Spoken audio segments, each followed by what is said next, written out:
Kenyans have too many questions, and there seems to be no answers forthcoming. Many Kenyans are outraged. How can something like this happen? Before last evening, very few Kenyans had heard of Sergeant John Kipyegon Kenei. Today, his photograph is all over social media. And Kenyans are wondering whether this will go the same way of other unfortunate Kenyans, like Chris Msando. Deaths that go unresolved, and are left to speculation and theories by the public, but no real answers. And to make this particular case even worse, we have started very early on with the common suicide theory. Because initial reports told us that when the body of Sergeant Kipyegon Kenei was found, there was a brief suicide note referring those who found the body to a relative. And these days, it is not so easy to fool the Kenyan public, who are keenly aware of the fact that suicide notes can be written and the suicide scene staged, so that it looks like a suicide. The family of the late sergeant have already come out and ruled out suicide. They have said investigations should be carried out speedily, so that the late Kipyegon can get justice. If it is indeed true that the suicide was staged, then those who did it should have known that this is a very tired and overused play or tactic to fool the public that has been used way too many times. Older Kenyans will remember that it was the same ploy used when the former Foreign Affairs Minister, John Robert Ouko, was found dead. The suicide theory was pushed very hard by those who are trying to cover up, so much so that some of them introduced HIV/AIDS, and suggested that as a possible motive for the minister's suicide. Of course, they completely ignored and refused to explain to the public how somebody who had committed suicide would have broken his leg first and then carefully set himself on fire after the suicide. And the same people with a straight face pushed the suicide theory very aggressively to the lead investigator from Scotland Yard in the UK, John Troon. So whoever these people are, they should have known Kenyans wamezoea hii maneno ya suicide, or rather suicide theories floated around a case which is murder. And there are already a few suspicious signs that clearly tell us that this suicide thing may not fly at all, despite the suicide note. Because for starters, people who commit suicide usually, at the very least, close the door before they do what they want to do. They don't leave the door open, and then make sure they commit suicide very close to the door, and then cover themselves with a blanket, after they've finished what they're doing. And above all else, it will be extremely difficult to convince Kenyans that this sudden death is no way connected to former Cabinet Secretary Rashid Echesa, and the fake military equipment sale scandal that is now in court. So let's look at this thing a little deeper and make an attempt to get a clearer picture of what may have happened.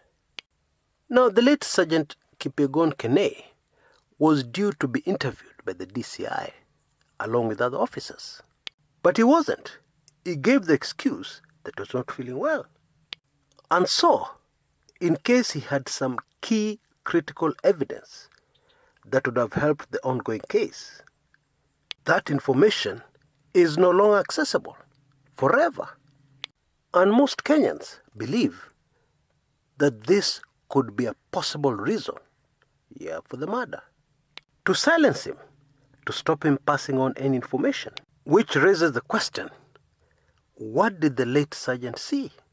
What did he know that was so serious that some people got so determined to remove him from this world, to silence him, to prevent him from passing that information on to investigators? That is assuming that this view held by most Kenyans is correct, is really what happened. Now, finding the motive of the killers is extremely important and critical in this kind of investigation. And admittedly, based on the little we know so far, this is the most plausible and the most compelling possible motive.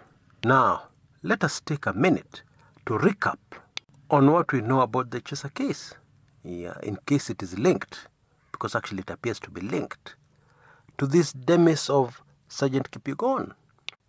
Now, the facts as we know them is that actually former CS Rashid Echesa took some wazungus to the deputy president's office, the boardroom.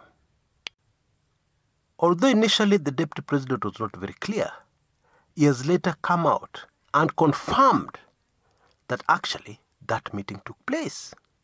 Rashid Echesa has told us that in fact he knows the chief complainant, the foreign investors who were conned.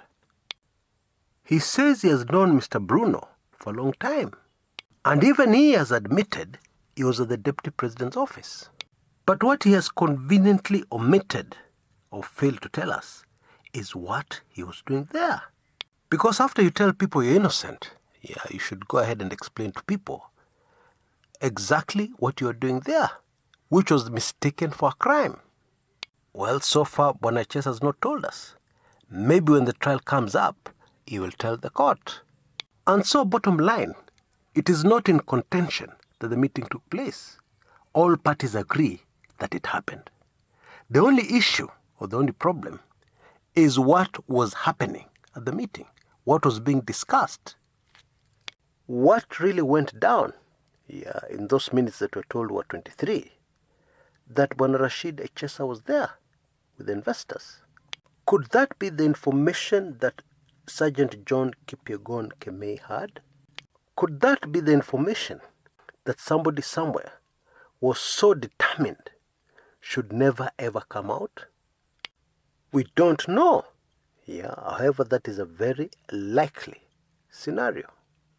Now, we are informed that the late sergeant was going to make his marriage official in August this year and had already started making arrangements towards that. We are also told that his wife, the one whom he's going to make things official with, recently delivered a child. And of course, it's heartbreaking that this youngster will never get to meet the dad. I believe the time has come in Kenya when we must say no to these senseless killings, these murders associated with mysteries, associated with politicians that are never solved. We must, as a people, say no, enough is enough. It would seem that in our beloved republic, people treat precious human life way too casually. Because this was a young officer, only 33 years old, with his whole life ahead of him. Indeed, it is so painful, even if you're not a member of the family. Even if you did not know him personally. I didn't know him personally, and I feel the pain. And I just wonder what the family must be feeling right now. His mother, his father, his relatives. Oh boy. We know that in the run-up to the 2017 general elections, the Msando family suffered a similar fate. And to date, going to 3 long years after it happened, the mystery has still not been solved. And we're nowhere near finding out what really happened to Chris Msando. It is my sincere prayer that the same fate will not befall Sergeant John Kipyegon Kenei.